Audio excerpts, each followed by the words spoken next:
ভিকি যাদব খুনে ধৃত পাপ্পু সিং এর 14 দিনের জেল হেফাজত, কিন্তু গুলিকাণ্ডে পাপ্পুর জামিন।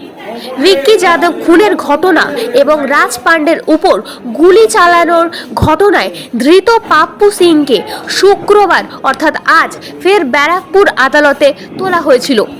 এদিন বিচারক রাজ পান্ডের উপর গুলি চালানোর ঘটনায় পাপ্পুকে 5,000 টাকার ব্যক্তিগত বন্ডে জামিন দিয়েছেন। অপরদিকে ভিকি যাদব খুনের ঘটনায় বিচারক পাপ্পুকে 14 দিনের জেল হেফাজতে রাখার নির্দেশ দিয়েছেন।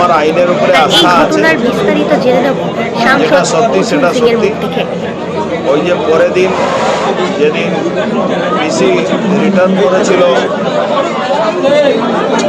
সেদিন আবার একটা সুন অ্যারেস্ট করে 675 নম্বর কেসে ওকে আবার পিসি নিয়ে গেছিল।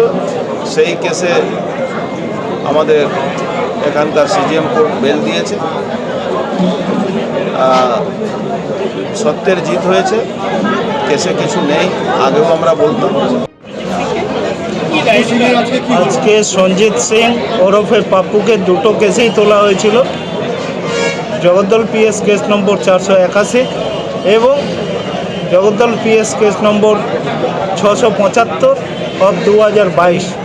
দুটো কেসেই তোলা হয়েছিল। আপনারা জানেন, প্রথম পাপ্পুকে অ্যারেস্ট করে জগদ্দল পিএস কেস নম্বর 481 এবং 2023-এর একটা ঘটনার পরিপ্রেক্ষিতে একটা অলৌকিক গল্প কোর্টের সামনে উপস্থাপিত করে পাপ্পুকে একটা মোটিভেটেডলি ওই কেসে অ্যারেস্ট করা হয়েছে। সেদিন যখন পাপ্পু